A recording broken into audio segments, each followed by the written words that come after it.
मला मुंग्यांची भीती वाटते. म्हणजे चावल्या हां यार, म्हणजे मला पाल, झुरळ, उंदीर ह्याची काही भीती नाही वाटत. म्हणजे पण आहे ना, मुंग्या चावतात ना तेव्हा असं खूप म्हणजे म्हणजे असं डोंगर बघितलं मी असं छोटंसं कुठे, अरे इकडे मुंग्या आहेत तर मी वारूळ बघितल्यावर मी अशी पळतेच म्हणजे आणि मला माणसांची भीती वाटते सगळं. मला रडू फार लवकर येतं. म्हणजे इमोशनल आहे पण मी घाबरत नाही.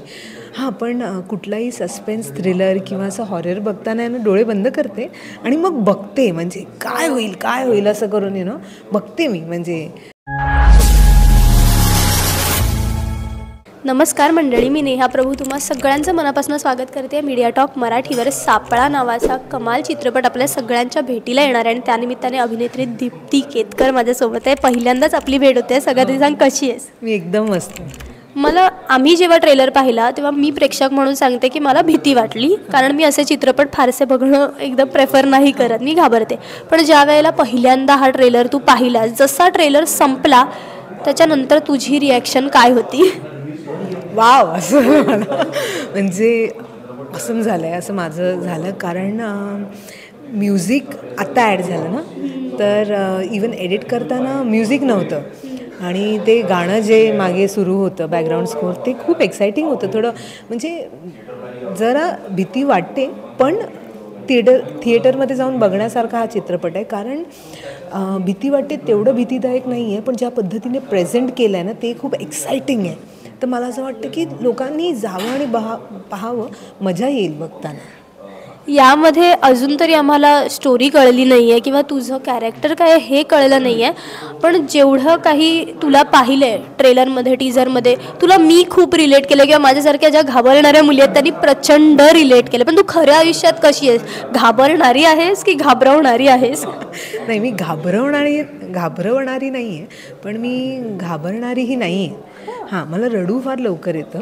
म्हणजे इमोशनल आहे पण मी घाबरत नाही. हां, पण कुठलाही सस्पेन्स थ्रिलर किंवा असं हॉरर बघताना आहे ना, डोळे बंद करते आणि मग बघते. म्हणजे काय होईल काय होईल असं करून बघते मी. म्हणजे पण ते करताना आहे ना, खरंच तो सीन करताना किंवा प्रत्येक सीन करताना आपोआप ते असं व्हायचं, कळलं, आणि आपोआप ते अश्रू यायचे डोळ्यात. म्हणजे कारण तो इतका इंटेन्स असायचा सीन. म्हणजे आम्ही तिघं समजा असलो, मी, चिन्मय आणि समीर सर असले सीनमध्ये, तर ते कॅरेक्टर स्केच असं झालं आहे किंवा लिखाण असं केलं गेलेलं आहे ना, की आपोआप आपले रिॲक्शन्स येतात, आपोआप आपण त्यांच्याकडे बघतो, आपोआप विचार करायला लागतो. सो ते रीड बिटवीन द लाईन्स खूप आहे त्या कॅरेक्टरमध्ये आणि रिॲक्ट करणं. सो ते खूप सहज गेलं अगं, कारण लिखाण इतकं चांगलं आहे, डायलॉग्स इतके मस्त लिहिले आहेत. ॲक्शन आणि कटच्या मध्ये जे काही झालं असेल त्याचा आउटपुट आम्ही आत्ता पडद्यावर पाहतोय, पण ॲक्शन आणि कटच्या आधी आणि नंतर काय व्हायचं हे ऐकायचं. मजा असायची. म्हणजे समीर सर असायचे, तर समीर सर म्हणजे आज आपण हे खाऊया, मग हे काहीतरी बनवून, गावरान काहीतरी बनवून मिळेल का, किंवा नेहाला काहीतरी असं वेगळं खायचं असायचं, मग ते मागवलं जायचं. मग मी जरा पिठलं आणि भाकरी आणि म्हणजे फक्त खाण्याबद्दल विचार असायचा. चिन्मयचा त्यात काही नसायचं, जे असेल ते तो खायचा. पण सगळ्यांबरोबर आहे ना काम केलं आहे इतके वर्ष, तर मग ऑनसेटनं खूप असं खेळीमेळीचं वातावरण होतं गं. आणि त्यात चिन्मयबरोबर, दिग्पालबरोबर मी शेरशिवराज पावनखिंड केलेलं असल्यामुळे निखिलही ओळखीचा होता, दिग्पालही ओळखीचा होता. चिन्मयबरोबर तर आधीही काम केलं, समीर सर म्हणा किंवा नेहा म्हणा. सो खूप काय म्हणून खूप ईज होतं काम करण्यात. कळलं, ते दडपणच नव्हतं. फक्त तो सीन त्याला कसा पाहिजे तो एक्सप्लेन केल्यावर आपोआप रिहर्सलला ते गिव्ह अँड टेक व्हायचे. पण रिहर्सलला जे व्हायचं ना, त्याच्यापेक्षा वेगळंच टेकला व्हायचं. कारण तो जॉनर असा आहे ना, की त्याच्यामुळे आपोआप आपण त्या पद्धतीने म्हणजे मध्ये मध्ये आपल्याला ते रिॲक्शन्स गरजेचे आहेत. आणि तो समोरचा ॲक्टर इतका एक्सपिरियन्स असल्यामुळे तो पटकन टिपायचा आणि त्याच्यावर ॲक्शन रिॲक्शन व्हायचं. आणि हां, गिव्ह अँड टेक खूप होतं. आणि म्हणून मला असं वाटतं ना, की म्हणून ते खूप छान दिसलं आहे स्क्रीनवर. बरं, अशा चित्रपटांमध्ये किंवा आम्ही जे ट्रेलर टीझरमध्ये पाहिलं, तिकडे लोकेशन खूप मॅटर करतं आणि त्याच्यावर खूप एक काय म्हणतो, त्याच्याकडे एक असायला लागतं तेवढं की ते दिसेल तेवढं छान. अंधारातलं असेल किंवा काय खूप भयंकर असं दिसतंय, कारण लोकेशन पण मॅटर करतं.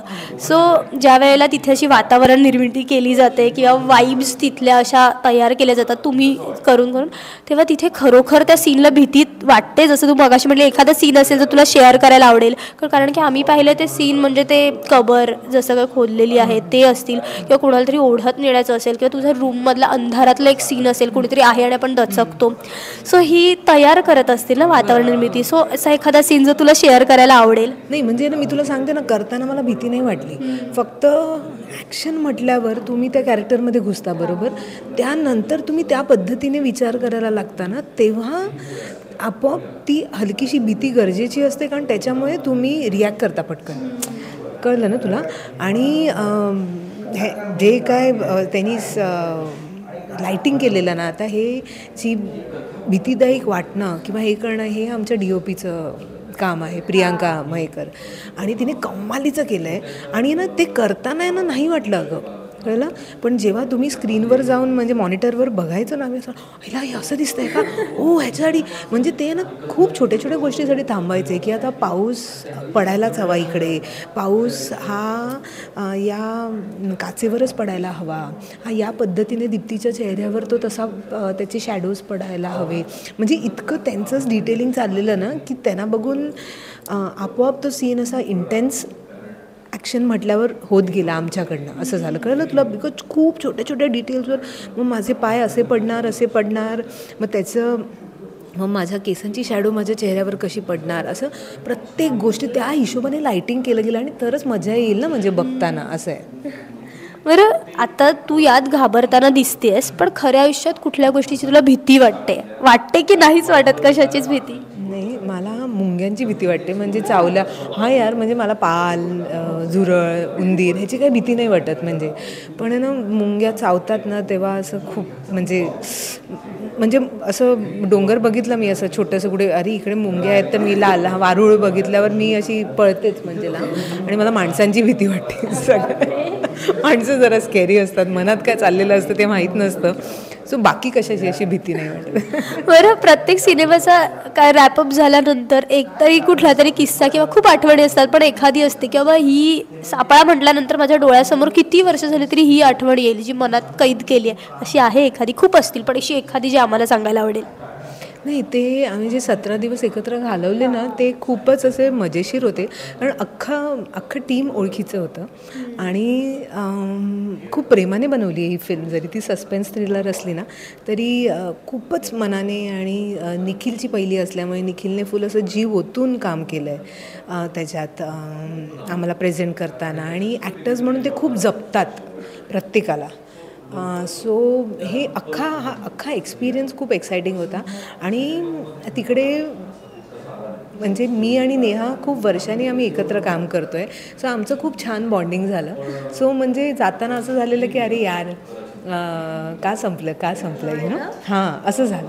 सो एक को आर्टिस्ट बरोबर असा रॅपो होणं हे खूप छान गोष्ट आहे, नाही का, एक आर्टिस्ट म्हणून. या खूप छान वाटलं. आम्ही जे काही पडद्यावर पाहिलं त्यांनी एक्साइटमेंट खूप जास्त वाढली आहे. कधी एकदा ही गोष्ट उलगडणार आहे, नक्की काय आहे, कोण रचणार आहे, कोण अडकणार आहे या सापळ्यामध्ये, सगळं पाहायचं आहे.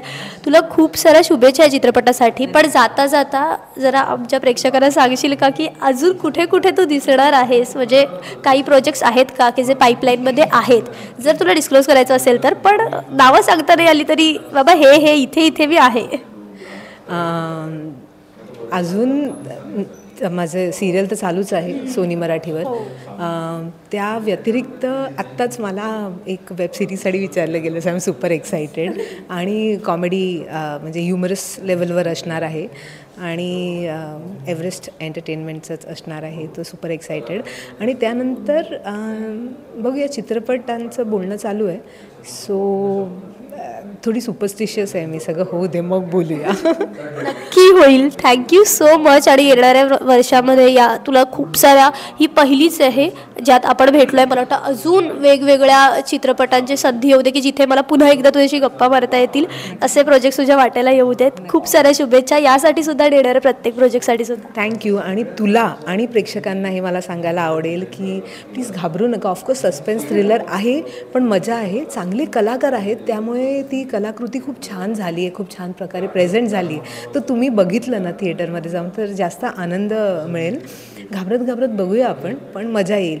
इतकं स्कॅरी नाही आहे पण एक्साइटिंग आहे, तुम्हाला मज्जा येईल. तर नक्की तुमच्या फ्रेंड्सबरोबर फॅमिलीबरोबर जाऊन बघा. तू पण बघ. नक्की बघेन, डोळे बंद करत करत बघेन पण नक्की बघेन. थँक्यू. थँक्यू.